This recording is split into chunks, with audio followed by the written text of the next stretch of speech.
1980 Pontiac Firebird. This is called a... The 1980s gets remembered for neon colors, hair metal, and the slow, painful strangulation of American horsepower. Emissions regulations were tightening their grip. Insurance companies were still sending hate mail to anyone who bought anything interesting. And the muscle car golden age had officially been buried. But here's what the history books don't tell you. Buried underneath all that corporate panic and government oversight, a handful of engineers were quietly building machines that deserve to be remembered forever. These are the 12 legendary 80s classics most people completely forgot about. Number 12, the 1980 Pontiac Firebird Esprit. Here's the thing about the Firebird family in 1980. Everyone remembers the Trans Am, the screaming chicken on the hood, Burt Reynolds grinning behind the wheel, the whole legend. Nobody remembers the Esprit, and that's a tragedy, because the Esprit was actually the Firebird that made sense for real human beings who had jobs and occasionally needed to, drive somewhere other than a drag strip. The Esprit sat between the base Firebird and the Formula in the lineup, and Pontiac positioned it as the refined, personal luxury version of the platform. That sounds like a death sentence in the muscle car world, but the Esprit pulled it off with surprising dignity. It came dressed in body-colored trim, plush cloth interiors, and a level of fit and finish that made the base Firebird look like it had been assembled on a Friday afternoon by people thinking about the weekend. Under the hood, buyers could option up to Pontiac's 265 cubic inch V8, which pushed out a modest but respectable output for the emissions-choked era it was born into. The chassis was the same sharp second-generation F-body platform that made the Trans Am famous, which meant the Esprit could actually handle a corner without sending you into a ditch. The suspension was tuned slightly softer than the Formula, but it still communicated with the driver in ways that European sedans costing twice the price would have been proud of. What killed the Esprit wasn't performance, it was identity. Buyers who wanted luxury bought a Buick. Buyers who wanted performance bought the Trans Am. The Esprit was caught in the middle, trying to be both things at once, and the American buying public in 1980 had absolutely no patience for nuance. Production wrapped up after 1981, quietly, without ceremony, without a single magazine writing an obituary. Today, a clean Esprit is one of the most undervalued F-body Firebirds you can find. The bones are identical to the cars everyone else is paying serious money for, which means, if you're smart, you already know what to do. Number 11, the 1983 Oldsmobile Toronado. But this car is so well preserved. So, you know that... Let's talk about a car that was quietly revolutionary and loudly ignored. The 1983 Oldsmobile Toronado looks on the surface like another bloated American personal luxury coupe from a decade that produced far too many of them. But underneath that formal roofline and those opera windows lived something genuinely interesting. Front-wheel drive. And not just any front-wheel drive. Front-wheel drive in a full-sized American coupe at a time when most manufacturers were still arguing about whether the concept was even worth pursuing. Oldsmobile had actually pioneered front-wheel drive in the American market all the way back, with the original 1966 Toronado, which is a story for another video. But by 1983, the platform had been refined, downsized, and brought into the modern era with an efficiency that deserved more attention than it ever received. The 307 cubic inch V8 under the hood made an honest 140 horsepower, which in 1983 was actually competitive for a luxury coupe of this size. The real engineering story wasn't the engine though. It was the way the whole package held together. The Toronado rode on a sophisticated torsion bar, front suspension that gave it a composed, planted feel on the highway. The front-wheel drive layout meant no drive shaft tunnel interrupting the interior, giving passengers legroom that rear-wheel drive competitors couldn't match. Oldsmobile also gave the Toronado one of the first touchscreen information displays ever fitted to a production American car. A driver information center that let you check fuel economy, range, and diagnostics through a rudimentary digital interface. In 1983, touchscreens in a Buick. I mean, an Oldsmobile. The point stands. This car was ahead of its time in ways that still aren't fully appreciated. Collectors are slowly waking up to the Toronado's significance, but prices are still low enough that you can own a genuine piece of American automotive history for less than the cost of a decent used pickup truck. Number 10. The The 1981 Dodge Mirada.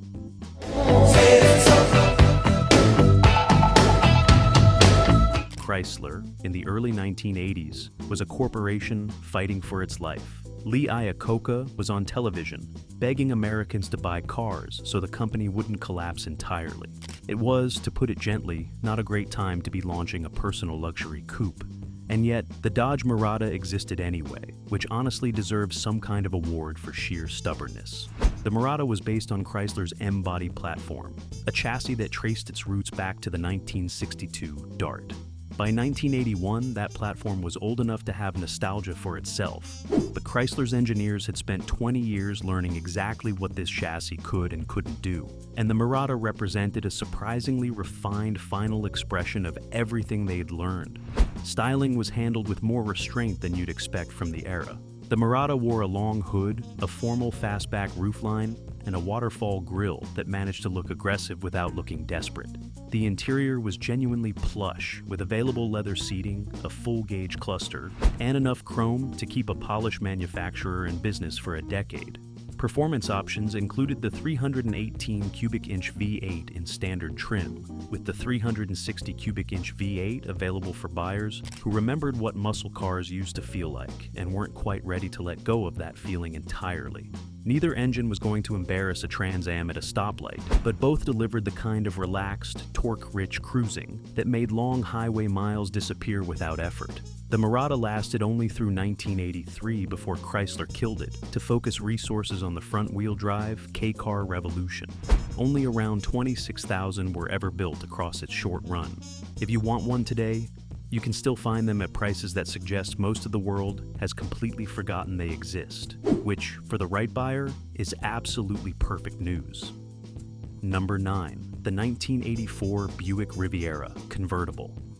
The 1984 Buick Riviera convertible is one of those cars where you read the specifications, double-check them, read them again, and then wonder why nobody ever talks about it. Because this car should be famous. It was the first American convertible produced by a major domestic manufacturer since 1976.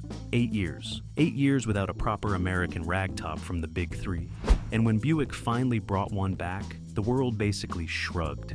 The convertible was built on the Riviera's front-wheel drive E-body platform, which shared components with the Eldorado and Toronado. The conversion was handled by American Sunroof Corporation, and the result was a surprisingly tight, rattle-free drop top that didn't embarrass itself on rough roads the way so many convertible conversions of the era tended to do. Power came from Buick's 307 cubic inch V8 in base trim, or the optional turbocharged 3.8-liter V6 that Buick had been refining throughout the early part of the decade. The turbo option transformed the Riviera from a pleasant luxury cruiser into something with genuine hustle, pushing the car through the quarter mile in numbers that would have been respectable even 5 years earlier, when the muscle car era still had a pulse. The interior was pure Buick luxury, thick carpeting, soft leather, genuine wood trim, and enough insulation to make the convertible nearly as quiet with the top up as a standard coupe. Buick built the Riviera convertible for 4 model years, through 1985, with total production staying low enough to guarantee genuine rarity today. Here's what kills me about this car. It's a front-wheel drive American convertible with a turbo V6 from the mid-80s, built in tiny numbers, representing a genuine historical milestone. And you can still find them at prices that suggest most collectors haven't noticed yet. That won't last forever. Number 8. The 1987 Ford Thunderbird Turbo Coupe. Most people think of the 1980s Thunderbird as a rolling retirement community, a car for people who wanted a coupe but couldn't handle the idea of anything actually happening while they drove it. And for the base models, that reputation wasn't entirely unfair. But then there was the Turbo Coupe. And the Turbo Coupe was a completely different conversation. Ford's special vehicle team took the 10th generation Thunderbird and gave it a turbocharged 2.3-liter, 4-cylinder engine that produced 190 horsepower. Stop laughing. In a car this size, in 1987, that number mattered. The Turbo Coupe also received a Hurst 5-speed manual transmission, which immediately separated it from every other Thunderbird on the planet, because most Thunderbird buyers in 1987 would sooner have driven into a lake than row their own gears. But the real story about the Turbo Coupe wasn't the engine, it was the chassis. Ford fitted the car with a four-wheel independent suspension using gas pressurized shocks that could be manually adjusted by the driver between touring and sports settings. The rear suspension was a sophisticated independent setup that gave the Turbo Coupe handling characteristics that genuinely embarrassed heavier, more powerful cars in road tests. Car and Driver tested the Turbo Coupe on road courses and reported that it could out-corner cars from BMW and Porsche in certain conditions. A Thunderbird, out-cornering a Porsche. 1987. The Turbo Coupe also got front air dam, a functional rear spoiler, and unique alloy wheels that gave it an aggressive stance the standard Thunderbird couldn't dream of. The interior featured heavily bolstered sports seats that actually held you in place through corners, which was a genuinely radical concept for an American coupe in this period. Production ran through 1988 before Ford dropped the Turbo 4 and returned the Thunderbird to its comfortable, forgettable roots. The Turbo Coupe remains one of the most underrated American performance cars of the entire decade. Number 7. The 1982 Chevrolet Camaro Berlinetta. The 1982 Camaro Berlinetta is one of those cars that tried to do something genuinely ambitious, nearly succeeded, and then got completely erased from the collective memory by the Z28 standing next to it in the showroom, wearing a much cooler jacket. Chevrolet's concept for the Berlinetta was straightforward. Take the third-generation Camaro platform and build a technology-forward luxury version aimed at buyers who wanted sophistication alongside their sports car silhouette. That sounds simple. The execution was anything but. The Berlinetta's interior was its entire reason for existing. Chevrolet fitted it with an electronic instrument panel that replaced traditional gauges with an individual pod-mounted digital and analog readouts that could be repositioned by the driver. There were also steering wheel-mounted controls for the radio and climate systems, which sounds completely ordinary in 2025, but was genuinely science fiction level thinking in 1982. The whole dashboard looked like someone had tried to design a spaceship using a Camaro as the starting point. Some people loved it. Some people found it deeply confusing. Both reactions were completely understandable. Under the hood, the Berlinetta made no claims to performance glory. The base engine was a 2.5-liter four-cylinder, borrowed from the Iron Duke family, which produced a deeply uninspiring 90 horsepower. V8 options were available, but the buyers who wanted V8 performance were walking straight past the Berlinetta to the Z28 anyway, so the engine lineup almost didn't matter. What the Berlinetta offered was a third-generation Camaro that you could live with every single day. Smooth ride, refined interior, advanced technology for the era, and Camaro styling that turned heads regardless of what was under the hood. Only about 25,000 were built in the first year before Chevrolet heavily revised the concept for 1983. Clean original examples have become genuinely interesting collector pieces for people smart enough to recognize what Chevy was actually attempting.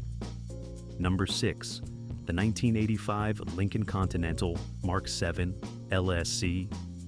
Nobody expected Lincoln to build a sports car. That was not Lincoln's job. Lincoln's job was to build large, soft, quiet automobiles for people who had made enough money to stop caring about how fast they were going. The 1985 Lincoln Continental Mark VII LSC apparently didn't get that memo. LSC stood for Luxury Sport Coupe, which sounds like marketing language designed to justify a slightly stiffer suspension on a standard luxury car. But Ford's special vehicle team had other ideas.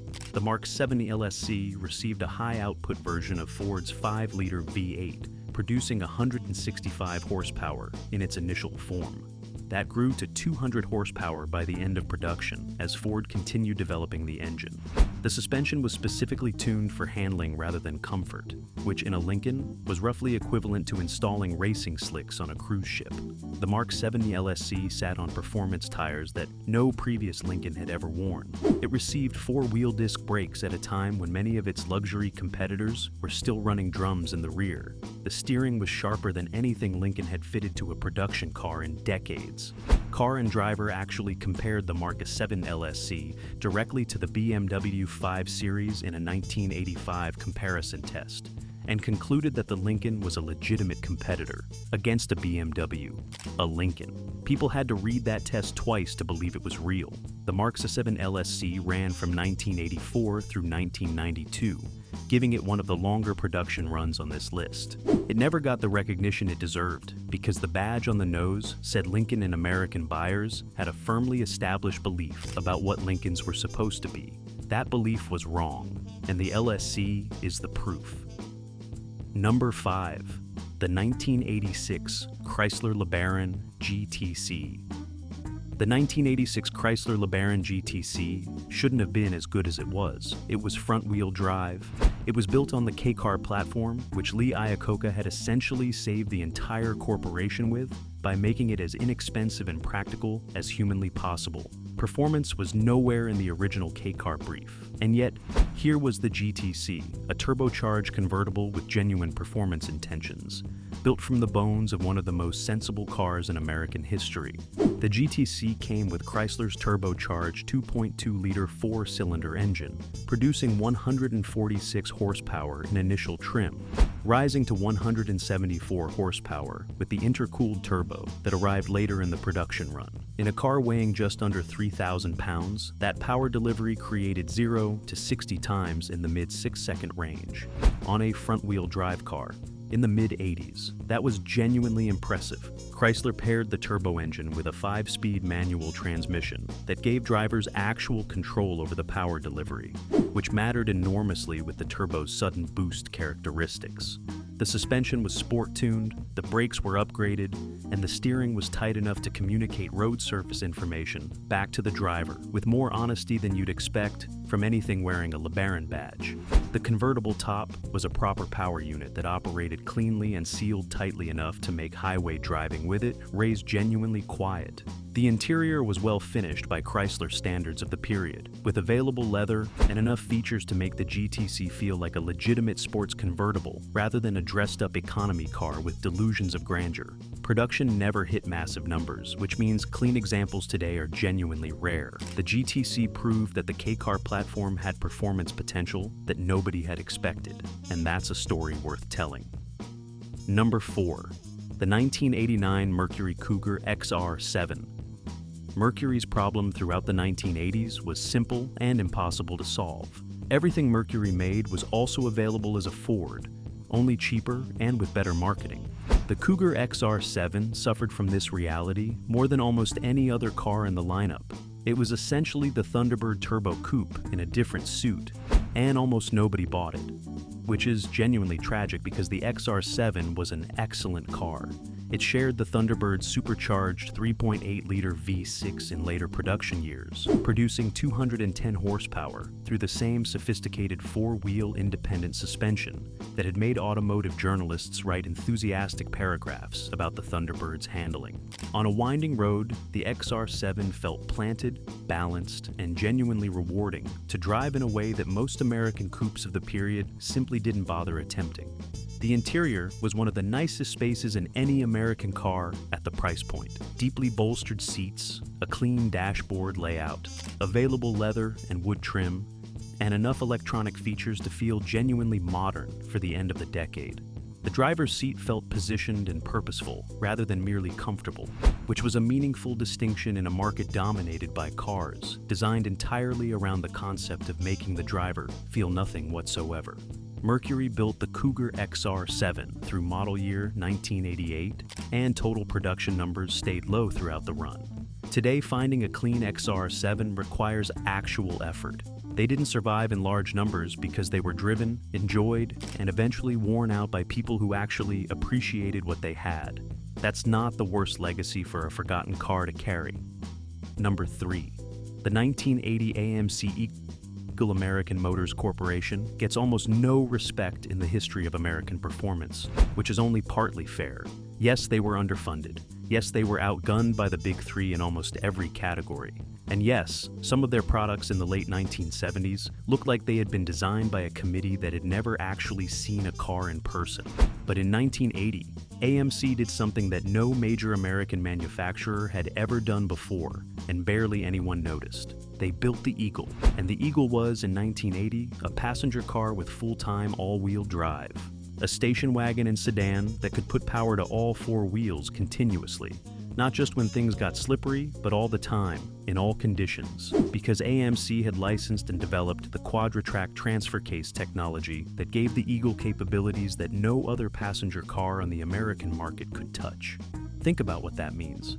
In 1980, while every other American manufacturer was building rear-wheel drive sedans and front-wheel drive economy cars, AMC was putting four-wheel drive in a station wagon and selling it to people who lived in places where winter was a genuine opponent rather than a minor inconvenience. The Eagle's performance numbers were never the point. The 258 cubic inch inline six under the hood made about 110 horsepower, which was adequate and absolutely nothing more. But on a snow-covered Vermont back road or a muddy Colorado mountain pass, the Eagle went places that cars with twice the power and half the traction couldn't follow. What AMC had accidentally invented was the crossover, the all-wheel drive passenger car with real-world versatility that consumers didn't know they desperately needed until Subaru and Audi spent the next decade explaining it to them. AMC got there first, got zero credit, and went bankrupt in 1987 anyway. If that's not the most AMC possible ending to an AMC story, nothing is. Number 2, the 1988 Pontiac Fiero Formula.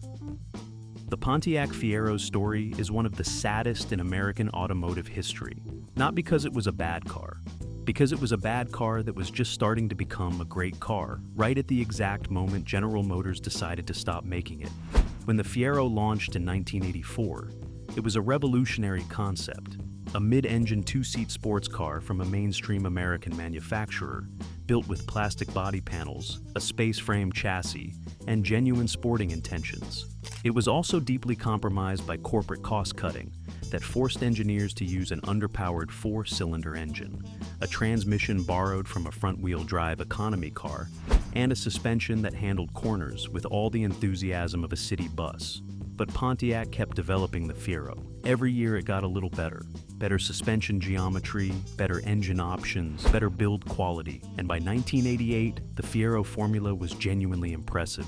The 2.8-liter V6 produced 135 horsepower. That number sounds modest until you remember the Fiero weighed under 2,700 pounds, giving it a power-to-weight ratio that made it quick enough to be genuinely entertaining on a twisting road. The 1988 suspension was a complete redesign. The geometry was sorted out properly for the first time.